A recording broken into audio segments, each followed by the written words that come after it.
E aí, turminha, tranquilidade? Gente, eu tenho uma bomba pra contar pra vocês. Presta atenção nisso daqui. Eu peguei um vídeo agora. Esse vídeo tá rodando e é uma aula didática do advogado Davi Aragão. Ele explica didaticamente como funcionará, né, se caso o Brasil fazer o seguinte: olha, a gente não vai cumprir a lei Magnitsky. A gente vai criar aqui alguns caminhos para não cumprir a lei americana. Sabe o que vai acontecer com o Brasil? Você não tem ideia. Você não tem ideia. Eu vou colocar esse vídeo aqui e eu vou pedir para você compartilhar para o máximo de pessoas que você puder, porque o negócio vai ficar feio. E eu não preciso desenhar para você. A descumprirem a lei Magnitsky. Eu sou Davi Aragão e hoje vou explicar algo que pode desencadear a maior crise financeira da história do Brasil. O que acontece quando um país desafia diretamente o sistema de sanções americanos. Vou mostrar os mecanismos de retaliação que os Estados Unidos têm à disposição, os precedentes históricos e por que essa decisão pode transformar o Brasil profundamente. Fiquem até o final, porque isso pode afetar cada real na conta de vocês. Em 1º de agosto de 2025, algo inédito aconteceu na política brasileira. Pela primeira vez na história, o ministro do STF foi sancionado pelos Estados Unidos sob a lei Magnitsky. A reação foi imediata e desafiadora. Alexandre de Moraes declarou: o STF irá ignorar as sanções praticadas. Este relator irá ignorar as sanções praticadas e continuará trabalhando. Gilmar Mendes foi ainda mais longe. O STF não se intimidará diante das ameaças dos Estados Unidos e disse que a independência do poder judiciário brasileiro é um valor inegociável. O que vimos foi uma blindagem institucional completa. Luiz Barroso, presidente do STF, disse que a corte seguirá firme no cumprimento de suas funções. Flávio Dino declarou total apoio. O próprio STF emitiu nota institucional defendendo Moraes. Até o Procurador-Geral da República, Paulo Gonet, e o Advogado-Geral da União, Jorge Messias, saíram em defesa. É uma solidariedade institucional que pode ter um preço financeiro devastador. Agora, imagine se o governo Lula, pressionado pela blindagem do STF, decida ir além das palavras. Imagine que obrigue os bancos brasileiros a descumprirem as sanções, que instrua o Banco Central a não colaborar com os bloqueios de ativos. Imagine que o Brasil oficialmente declare: não reconhecemos a lei Magnitsky dentro do território nacional. Bancos brasileiros não cumprirão essas determinações. Isso não é ficção, é exatamente o que alguns países já tentaram fazer. E eu vou te mostrar exatamente o que aconteceu com eles. Quando o país desafia as sanções primárias da lei Magnitsky, os americanos ativam algo que é chamado de Protocolo de Destruição Total. É uma segunda linha de ataque criada especificamente para quebrar países rebeldes. É como se fosse uma guerra em duas frentes. Primeiro, eles atacam a pessoa sancionada.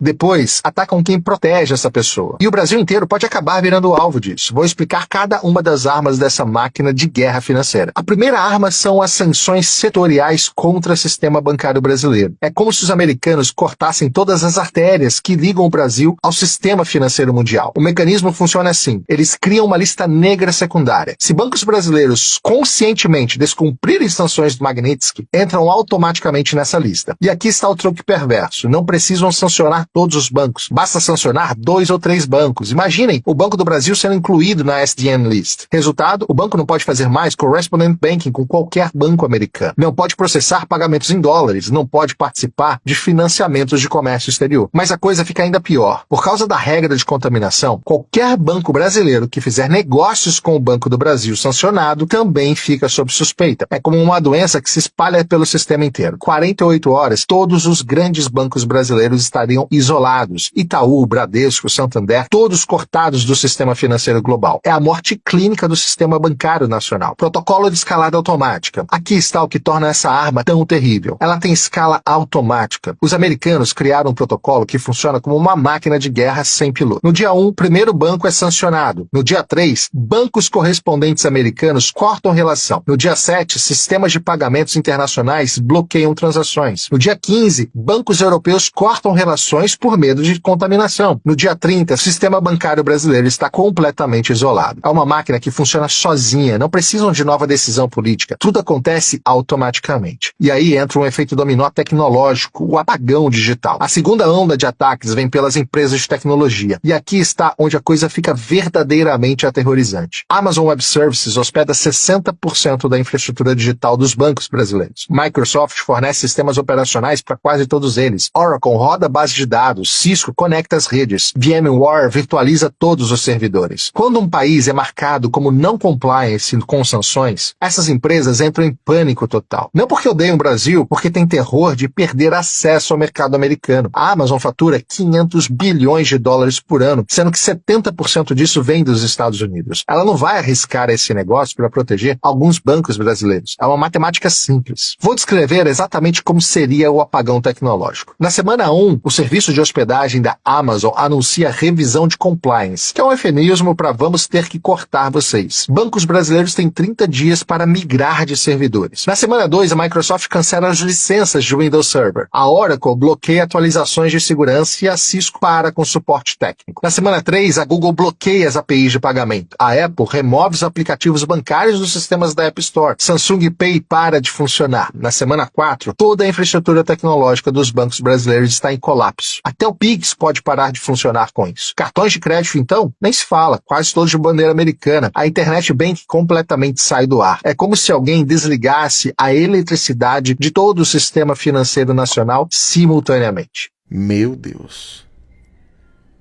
Vocês estão prestando atenção nisso?